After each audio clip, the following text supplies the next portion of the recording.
Hey guys, what's going on? I just want to make a real quick video. It's quite interesting how March has been a real, I've had banks collapsing, the Federal Reserve in America's balance sheet expanding nearly around about 300 billion. I'm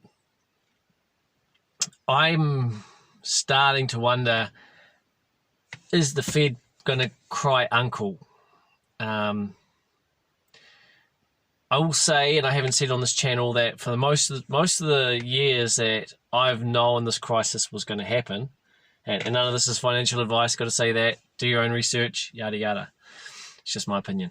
But I've been saying for years, personally, that I did not think the Fed would raise interest rates because they couldn't. So I always looked at it that if quantitative easing kicked a can down the road, and eventually we would run out of road, right? Interest rates were too low for too long. There was too much inflation.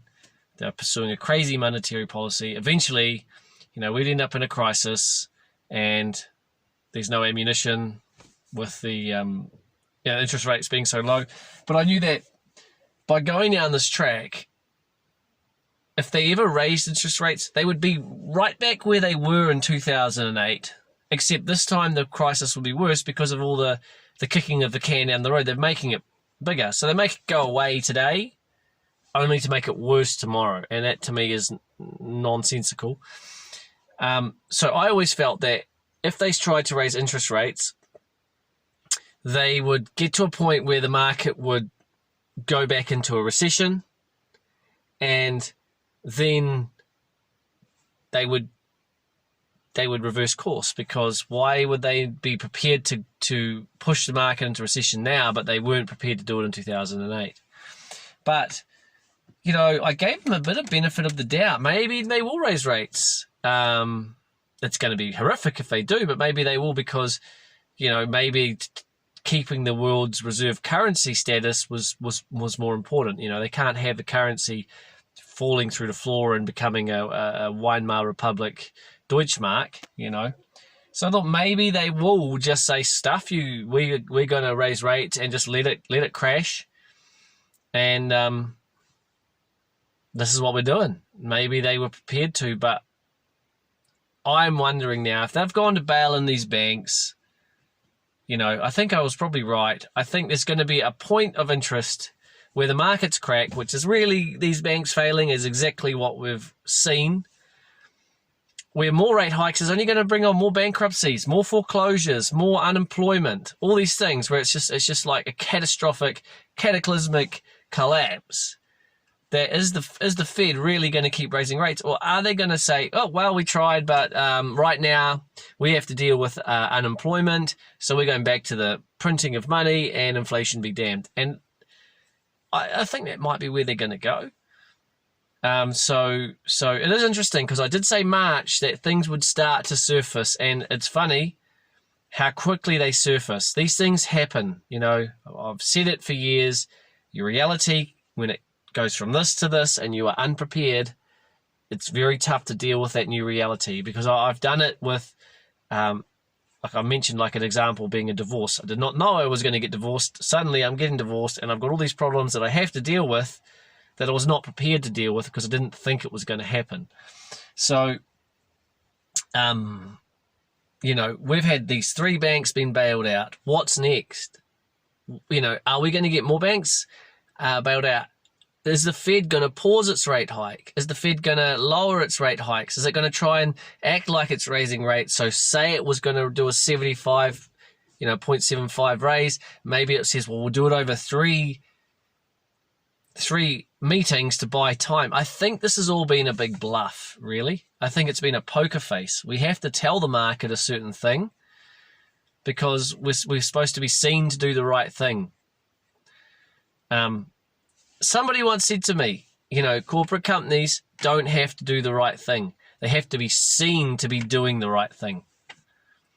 Well, central banks are not much different. So, buckle up tight. I think that things are going to get really interesting. You know, I think that the markets are still very highly priced. You know, the Dow Jones and NASDAQ, all that stuff. It's near all-time highs.